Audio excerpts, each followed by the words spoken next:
Hey guys, how you doing? This is Manga, etc. I'm here today to bring the review for One Piece episode 889. So right off the bat, I'm gonna say for you anime only viewers, as you probably figure this out for yourselves, the first half of the episode was recap. Like 0.1% of it was new manga from new content from the manga. I know these bits are the bits with Sabo and the rest of Revolutionary speaking, but even with some of that, that's not manga content because of what they're talking about. Because there was a lot of, recapping of past arcs. Some of that talk didn't happen. At least I'm pretty sure it didn't happen. I might have to double check that actually. But seeing the scenes of the recap defo did not happen. So yeah, unfortunately, for those reasons, the first half of the episode we didn't really go nowhere with it. However, for me, and this is simply for me personally, because I've got plans, I plan to rewatch the Sabadi, however you say that word, arc. So for me to see my favorite bit of it recapped within this episode, the bit where Luffy losing his crew and he doesn't know what's going on and he's so distressed because I want to rewatch that arc and that's my favorite bit of the arc. I didn't mind it being recapped within this episode, but under different circumstances, like if I had gotten to rewatching it sooner rather than later, because I've been wanting to rewatch this arc for a long time, then my views would have been completely different. But it is what it is. The first half of the episode was recap. The bit where you see Luffy looking at his bounty poster, pretty sure that didn't happen within the manga. Pretty sure. I'm not 100% sure. I'm pretty sure. I'm more sure than I'm unsure. But the second half of the episode, we start to get some manga content, and unfortunately, not much going on there. We have the referee start, they're about to start, man stands up, he's like, yo, we're about to start this thing, we're gonna have a good debate, let's have a good one, things are gonna start. On the other side of the thing, the last, I'm gonna say it was 5 minutes max, the last 5 minutes max of this episode was the good stuff, was the good. And now I'm gonna let my present self do the talking. But just moving on to the end of the chapter, because I think it was last chapter, we got this hefty speech about the empty throne and no one must sit upon the empty throne because the person who sits on the empty throne rules the world. We got someone sitting on the empty throne within this chapter. And the 5 elders are willingly bowing down. So someone is above the 5 elders.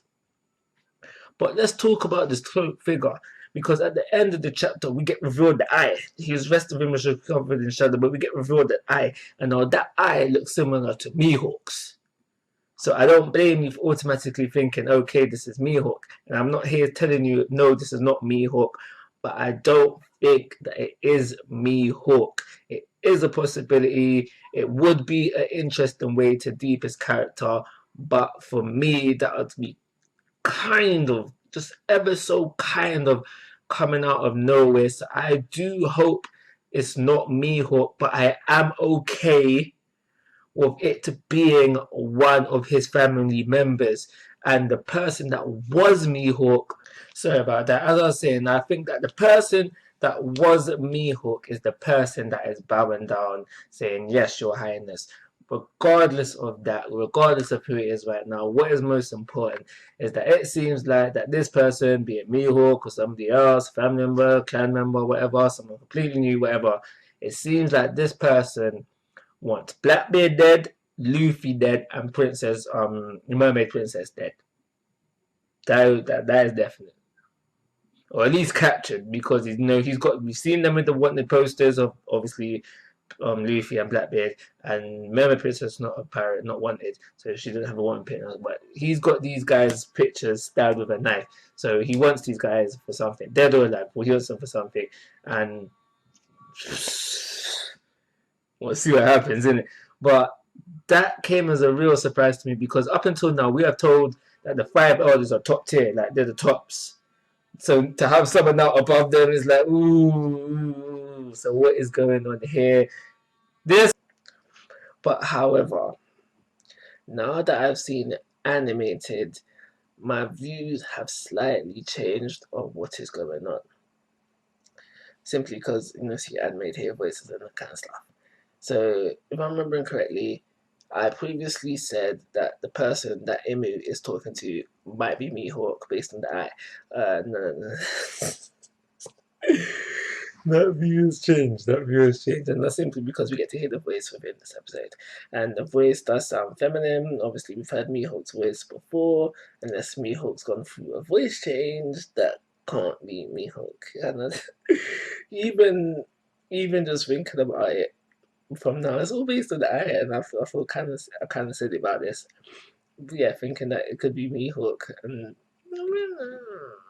I don't know. I just not 100. I'm just not as confident I was about these thoughts as I was back then.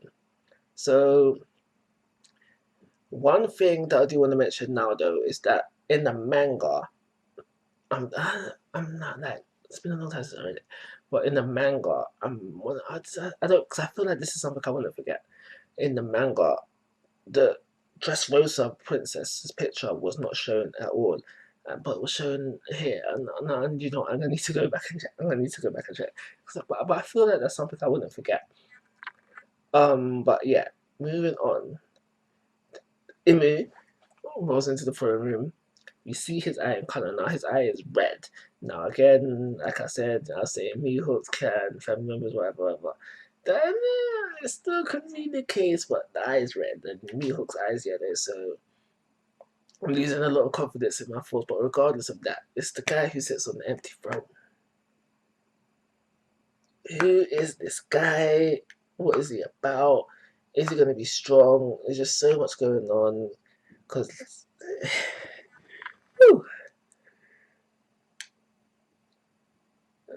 I can't wait to learn more about this guy because obviously, well, not obviously, he might just be he just might be a figurehead. He might not be strong at all. But it's just the whole thing of where a couple episodes ago, it was one chapter ago when it happened in the manga. I think we had maybe two. We were told that no one sits upon this empty throne. There's someone there, which was a big shock to the system.